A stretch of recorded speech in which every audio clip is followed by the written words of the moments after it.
လီဗာပူးအသင်းကိုပြောင်းရွှေ့ခြင်းနေတဲ့ Bradley Barcola အားလုံးပဲမင်္ဂလာပါဘောဘော channel ကနေကြိုဆိုလိုက်ပါတယ်ကျွန်တော်ဆိုပြီးပါမိုဟာမက်ဆာလာရဲ့နေရာမှာဒါတိုက်ရိုက်ပဲဖြစ်စီပေါ့နော်သွဲဝိုက်တဲ့နီးနယ်ပဲဖြစ်စ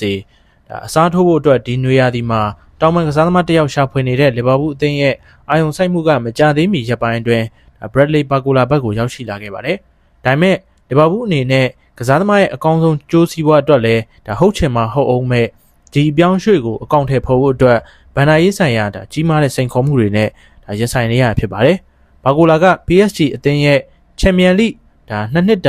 ဒါစိုးမိုးမှုခီးစဉ်အတွင်းမှာဥရောပရဲ့အကောင်းဆုံးထွက်ပေါ်လာတဲ့ဒါတောင်ပန်ကစားသမားတွေတဲကတယောက်ဖြစ်သတ်မှတ်ခြင်းခံထားရတဲ့ကစားသမားဖြစ်ပါတယ်လာမယ့်စက်တင်ဘာလမှာအသက်24နှစ်ပြည့်တော့မှာဖြစ်ပေမဲ့ပြင်သစ်မြို့တော်ကလပ်ဒါ PSG ရဲ့အသင်းတွင်းမှာပေါ့နော်ဒါများပြားလှတဲ့အင်အားစုတွေကြောင့်အသင်းကနေရောင်းထုတ်ခံရမယ့်အခြေအနေနဲ့ဘာကိုလာကရင်ဆိုင်နေရဖြစ်ပါတယ်ရီယယ်မက်ဒရစ်အသင်းကဒီယိုမန်ဒီကိုခေါ်ယူဖို့ပြိုင်ပွဲမှာဒါ PSG ရဲ့အရှိကိုမရောက်မီကလေးကဒါဘာကိုလာကအသင်းကနေထွက်ခွာတော့မယ်ဆိုပြီးတော့သတင်းတွေအကြီးအကျယ်ထွက်ပေါ်နေခဲ့တာပါကာဗရက်ကဘာကိုလာရဲ့ဘယ်တောင်မန်နေရာမှာပွဲထွက်ခွင့်ရတဲ့ကစားသမားဖြစ်ပြီးတော့2025ဇန်နဝါရီမှာနာပိုလီကနေရောက်ရှိလာခဲ့ပြီးကလေးက18လကြာလောက်ဒါကျွန်တော်တို့ဘောလုံးချစ်ပြည်သက်တွေအားလုံးလက်မိုင်ချလောက်တဲ့ခြေစွမ်းမျိုးကိုပြသနေခဲ့တာဖြစ်ပါတယ် PSG မှာ3နှစ်တာကာလအတွင်းဘာကိုလာရဲ့ခြေစွမ်းအကောင်းဆုံးအမြင့်ဆုံးအချိန်ရပါတော့ကာဗရက်မရောက်လာခင်6လအလိုကဖြစ်ခဲ့ပြီးတော့အဲ့ဒီနောက်ပိုင်းမှာတော့တဖြည်းဖြည်းနဲ့ကြာဆင်းသွားတာကဒါတိုက်ဆိုင်မှုတော့မဟုတ်ပါဘူးသူကအဓိကကစားသမားမဟုတ်တော့ဘဲနဲ့စိတ်ပြက်လက်ပြက်အသင်းမှာဖြစ်နေရတာလဲဒါကျွန်တော်တို့နားလည်ပေးလို့ရတဲ့ကိစ္စပါဘာလို့လဲဆိုတော့ဒီကစားသမားကလည်းမကောင်းတဲ့ကစားသမားတော့မဟုတ်ဘူးဒါပေမဲ့ဒါသူ့ထက်နောက်မှရောက်လာတဲ့ကစားသမားကိုဒါပွဲထုတ်ခွင့်တွေပေးပြီးတော့ဒီကစားသမားကလည်းအရင်ကြီးကောင်းမွန်သွားတဲ့အခါမှာသူ့အနေနဲ့အသင်းမှာလည်းပျော်ရွှင်တော့လောက်အောင်ဒါမကစားချင်တော့လောက်အောင်ဖြစ်နေတဲ့ပုံစံမျိုးလဲမြင်တွေ့ရပါတယ်ပြီးတော့သူ့အနေနဲ့ဒီကစားသမားကိုကြော်လွန်ပြီးတော့လဲ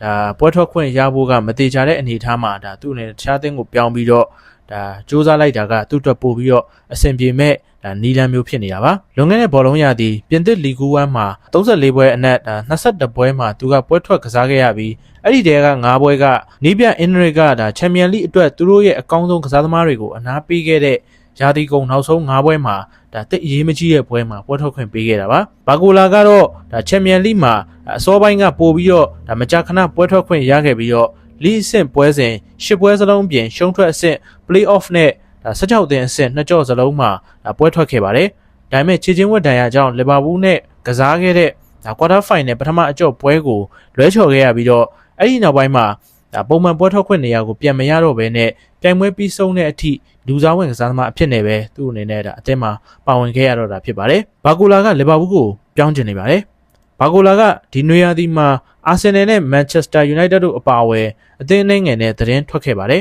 ်ဒါပေမဲ့ဒါတိုက်ရိုက်ကြပြီးတော့ဒါလောအားနှုံးကောင်းတဲ့ဗီတာမြူနိုစ်ကိုခေါ်ယူထားပေမဲ့လည်းဆာလာရဲ့နေရာကိုအစားမထိုးရသေးတဲ့လီဗာပူးကသူသွားကျင်တဲ့ဒါစံပြအသင်းအဖြစ်ဒါထွက်ပေါ်လာခဲ့တာပါစာချုပ်သစ်ဆွေးနွေးမှုတွေကအောင်မြင်မှုမရှိဘဲပြီးဆုံးသွားခဲ့ပြီးဘာကိုလာကအင်္ဂလန်ချန်ပီယံအကြိမ်20ဖြစ်ထားတဲ့ဒါလီဗာပူးအသင်းကိုပြောင်းရွှေ့ခြင်းနေရဖြစ်ပြီးဒီလိုဖြစ်နေတာကမေလာကလေးကလို့ Fabrizio Romano ကအ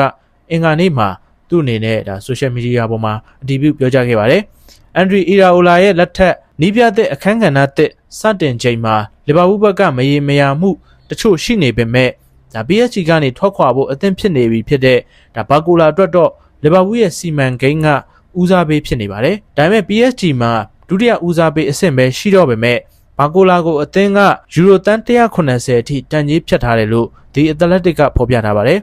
်နေမာနဲ့ဒါကီလီယန်အမ်ဘာပေတို့ပဲဒီထက်ပိုမြင့်တဲ့ဒါပြောင်းရွှေ့ခြင်းနဲ့ပြောင်းရွှေ့ခဲ့ပူတာပါမိုနာကိုကအဂလီဦးရှေးကတော့ဒါညာတော်မှန်အတွက်ပုံမတင့်တော်ပြီးတော့ဈေးနှုန်းနဲ့ပိုတက်တာတဲ့အစားထိုးစရာဖြစ်ပါတယ်သူကဂိုးသွင်းသူထက်စာရင်ဖန်နီရှင်တယောက်ပါဘာကိုလာရဲ့အကောင်းဆုံးပုံစံကတော့ဒါ2024-25ဘောလုံးရာသီတုန်းကပြိုင်ပွဲစုံမှာဂိုး22ဂိုးသွင်းပြီးတော့22ဂိုးဖန်နီးပေးခဲ့တယ်လို့ဆာလာလိုပဲဒါ2မျိုးစလုံးလုံနိုင်တဲ့ချင်းချောက်မှုတစ်ခုဖြစ်ပါတယ်လီဗာပူးကအဂလီဦးရှေးအတွက်စုံစမ်းမေးမြန်းမှုတွေပြုလုပ်ခဲ့တယ်လို့ PSG ဘက်ကလည်းစိတ်ဝင်စားနေပေမဲ့မိုနာကိုအသင်းကိုဒါယူရိုတန်40တဲနဲ့ရောင်းချဖို့စီးရုံးရမှာတော့မအောင်မြင်ခဲ့ပါဘူးဘာကိုလာက PSG အတွက်ညာတော်မှန်မှလည်းကစားခဲ့ပူပါတယ်ဒါပေမဲ့သူ့ရဲ့စွမ်းရည်ကဆာလာကစားခဲ့တယ်လို့မျိုးကွင်းရဲ့တစ်ဖက်ချမ်းမှာသူ့ရဲ့အားတန်တဲ့ဒါညာချေစီ ဘယ်ဘက်ကနေအတွင်းကိုဒါဖြတ်ဝင်ကစားတာမျိုးပေါ်မှာအခြေခံနေဆိုရင်တော့ဒါကမကိုက်ညီတဲ့နေရာမှာတင်းဒါသွင်းရမဲ့ဒါအခြေအနေမျိုးဖြစ်သွားနိုင်ပါတယ်ပရီးမီးယားလိစံချိန်တင်ပြောင်းရွှေ့ခြင်းဖြစ်လာနိုင်တဲ့ဒါဒီပမာဏကိုဘာကိုလာအတွက်သူ့ရဲ့အကောင်းဆုံးမဟုတ်တဲ့နေရာတစ်ခုမှာအသင်းရဲ့ဂန္ဓဝင်စစ်ကစားသမားတစ်ယောက်ကိုအစားထိုးခိုင်းဖို့ဆိုတာကတော့လူတိုင်းအတွက်မတရားရာရောက်နိုင်ပါတယ်တကယ်လို့လီဗာပူးကဘာကိုလာကိုဘဲတောင်မန်အတွက်ခေါ်ယူခဲ့မယ်ဆိုရင်တော့ဒါကစိတ်ပျက်စရာကောင်းလှတဲ့ကိုဒီကပိုရဲ့အန်ဖီကစားသမားဘဝ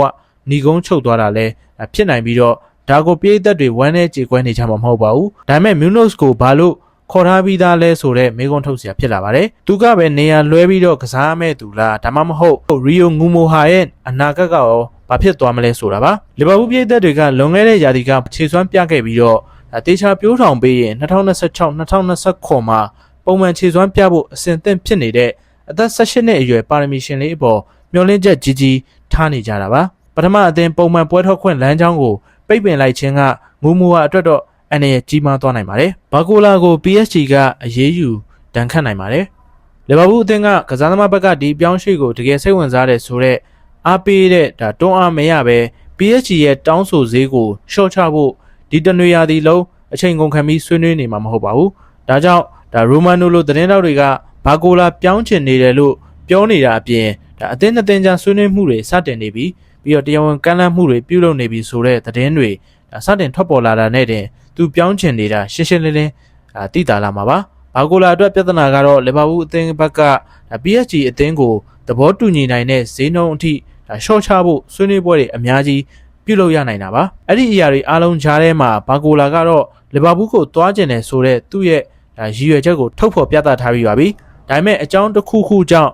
မဖြစ်မြောက်ခဲ့ပဲနဲ့အသင်းမှာလည်းတောင်တင်ကြံရစ်ခဲ့ရင်သူဘာဆက်ဖြစ်မလဲပေါ့နော်ဒီအက်တလက်တစ်ကထပ်လောင်းပြောကြားတာကတော့ PSG နီးပြအင်နရစ်ကအသင်းဆိုတဲ့အတွေးခေါ်ကိုဒါအရာအလုံးထက်ထိတ်မှန်ထားပြီးတော့အသင်းကိုထိတ်တန်းအောင်နိုင်သူတွေအဖြစ်ဖန်တီးခဲ့သူဖြစ်တာကြောင့်ဒါတစ္ဆာရှိတဲ့ကစားသမားတွေပဲလိုချင်တာဖြစ်တယ်လို့သူအနေနဲ့ပြောခဲ့ပါတယ်ဒါကလာမယ့်ရာသီမှာဘာကိုလာအနေနဲ့ရေးပါတဲ့အခန်းကဏ္ဍကနေပါဝင်ခွင့်ရဖို့အခွင့်အရေးရှိခြင်းရင် PSG ပေါ်သူ့ရဲ့တစ္ဆာရှိမှုကိုတက်တည်ပြဖို့အတွက်ဖိအားပေးခံရနိုင်ပြီးတော့အမောင်တုတဲ့ပုံမနှိမ့်ဝင်သွားနိုင်တဲ့စိုးရိမ်စရာဒါပုံရိပ်ကိုပေါ်လွင်နေစေပါတယ်ပြောမယ်ဆိုရင်တော့ဘာကိုလာက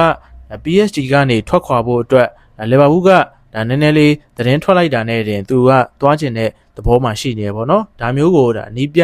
အင်နရစ်ကတိတ်ပြီးသဘောမကျတဲ့အနေအထားမှာရှိပါတယ်တကယ်လို့လီဗာပူးနဲ့PSG တို့ဆွေးနွေးမှုတွေမအောင်မြင်ခဲ့ဘူးအပြောင်းအရွှေ့မဖြစ်မြောက်ခဲ့ဘူးဆိုရင်ကစားသမားကဒီအသင်းမှာပဲဒါဆက်ရှိနေအောင်မယ်ဆိုရင်တော့ဒါနီးပြနဲ့သူနဲ့ကြားထဲမှာ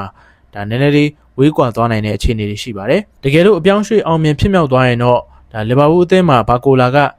ဘယ်တောင်မှမှာကစားမလားညာတောင်မှမှာကစားမလားဆိုတာတော့ကျွန်တော်တို့ဆက်လက်ပြီးတော့ရင်ခုန်ရမယ့်အကြောင်းအရာတွေပဲပေါ့နော်ဘရိုအနေနဲ့ဘယ်လိုမြင်မိပါသလဲဒီဘာကိုလာကလီဗာပူးအသင်းကိုပြောင်းရွှေ့ရောက်ရှိသွားနိုင်သလားဆိုတာကွန်မန့်မှာဝင်အောင်ဆွေးနွေးသုံးသပ်ပေးခဲ့ကြပါဦးဗီဒီယိုကိုအဆုံးထိကြည့်ရှုပေးတဲ့အတွက်ကျေးဇူးများတင်ပါတယ်နောက်ထပ်ဗီဒီယိုမှာလည်းထပ်မံဆုံနေနိုင်ဖို့ like follow subscribe လုပ်ပေးကြပါဦးနော်